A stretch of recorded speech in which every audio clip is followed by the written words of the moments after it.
ఏమన్నాడు ఈ కేసీఆర్ ఇళ్ళ విషయంలో? వినండి, నేను బట్టేబాదంటే నా మీద ఏదేదో మాట్లాడిండు. ఆయన అమ్మకదే పుట్టిండా, ఈయన మొగోడా అని పుట్టిండు. బట్టేబాజ్ కేసీఆర్. బట్టేబాజ్ ఎవరిని అంటారంటే ఆయనకు హైదరాబాద్ హిందీ తెలియకపోవచ్చు. హైదరాబాద్ లో మాట చెప్పి మోసం చేసాడు బట్టేబాజ్. అబద్ధాల కోరు బట్టేబాజ్, నిరంతరం మోసకారి బట్టేబాజ్. మరి ఇందిరమ్మ ఇండ్ల విషయంలో మనం గతంలో ఇల్లు కట్టిస్తుంటే నేను హౌసింగ్ మంత్రిని, ఎన్నిళ్ళు కట్టించినా మీకు తెలుసు. ఏమన్నాడు కేసీఆర్? అరే ఈ కాంగ్రెస్ వాళ్ళు కట్టిన ఇల్లేనా, అదొక డబ్బా అగ్గిపెట్టే, బిడ్డలు వస్తే ఏదో అనుకోవాలి అనలేదా? కొడుకు కూరలు ఏడుండాలి, గొర్రె పొర ఎడగట్టారన్నాడు.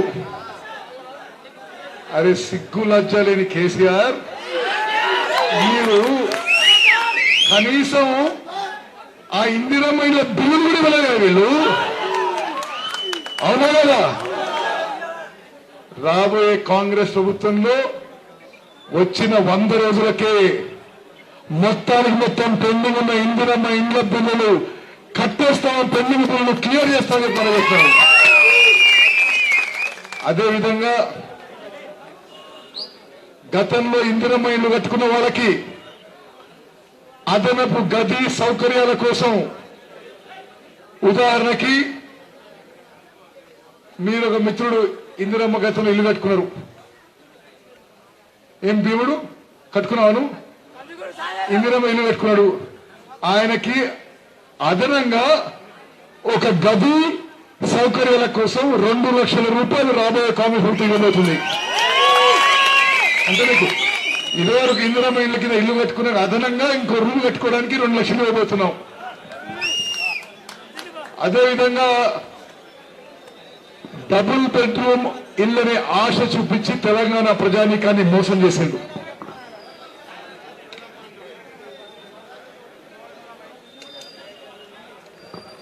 రాబోయే కాంగ్రెస్ ప్రభుత్వంలో ఆ పథకం మార్చేసి మీరు ఎవరైనా సరే మీ సొంత స్థలంలో డబుల్ బెడ్రూమ్ ఇల్లు కట్టుకుంటే మీకు 5 లక్షల రూపాయలు ఇవ్వబడతాయి.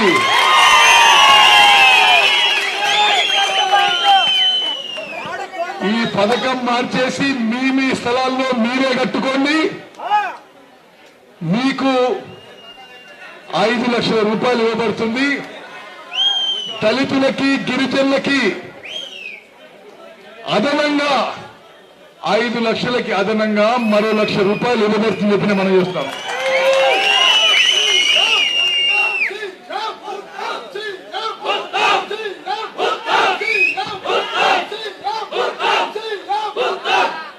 మిత్రులారా, మహిళలు మళ్ళీ ఇక్కడ మీరు అందరూ ముందుకు నుక్కుని వచ్చి మన అక్కలు చెల్లెలు అవపడతలేరు నాకు.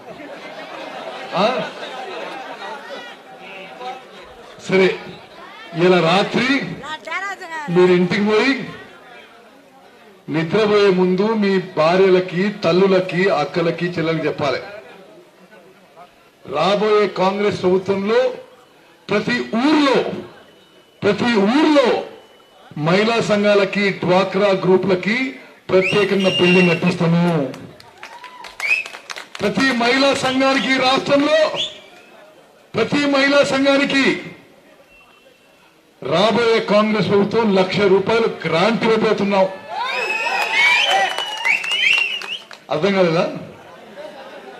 ప్రతి మహిళా సంఘానికి మీరు మంచిగా వ్యాపారం చేసుకోండి అని చెప్పి 1 లక్ష రూపాయలు గ్రాంట్ ఇవ్వబోతున్నాం. తిరిగి ప్రభుత్వానికి కట్టవలసిన లేదు. 10 లక్షల రూపాయలు ప్రతి మహిళా సంఘానికి,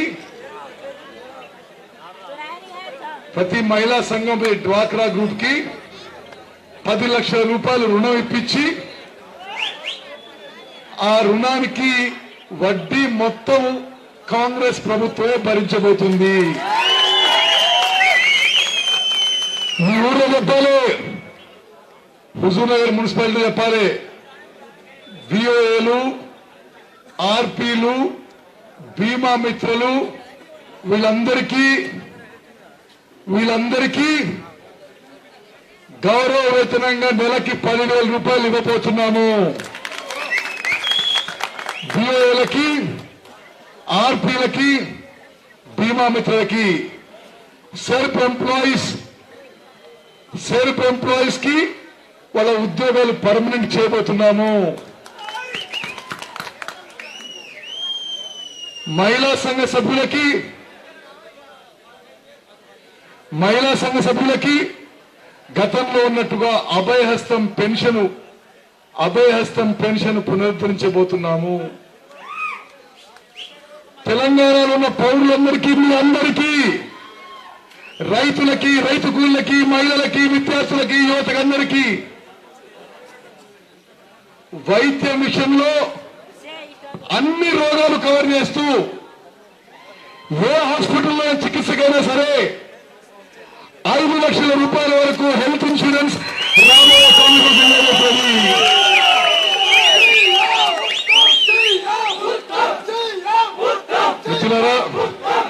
మిత్రులారా, నేను నేర్చేలా లేట్ అవుతుంది. ఏమైనా ఉంటే ఏనండి, మళ్ళీ ఒక వారం రోజులు వస్తా. నేను ఈ రాష్ట్ర కాంగ్రెస్ పార్టీ అధ్యక్షుడిగా రేషన్ డీలర్లకి కమిషన్ పెంచి వాళ్ళకి మంచి వేతనం ఇచ్చి వాళ్ళకి గౌరవప్రదంగా వారి కుటుంబాలు పోషించే విధంగా మంచిగా బతకాలని రాబోయే కాంగ్రెస్ ప్రభుత్వం చూడబోతున్నాం. ఓకే మిత్రులారా, నేను పోవాలి, నా గొంతు కూడా పోయింది. గ్రామ పంచాయతీ సిబ్బందిని చూసుకుంటాం.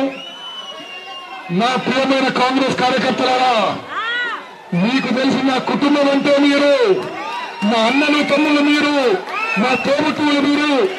వచ్చే ఎన్నికల్లో తెలంగాణలో హుజూర్నగర్ లో పెద్దమ్మ చోటు ఇచ్చే విధంగా మీరు పనిచేయాలి. నేను ఎన్నికలక ప్రతి బూత్ లో రిజల్ట్ చూస్తా. ఉట్టి మాట చెప్పేది కాదు. తప్పనిసరిగా మీరందరూ కూడా కష్టపడి పనిచేసి భారీ మెజారిటీతో గెలిపేయాలని మీ అందరికీ ప్రార్థిస్తూ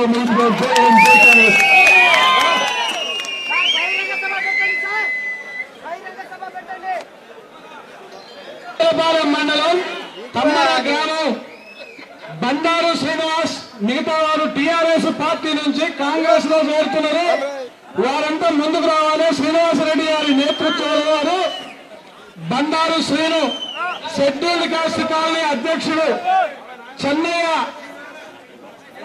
భూక్య గోపి, గణేష్.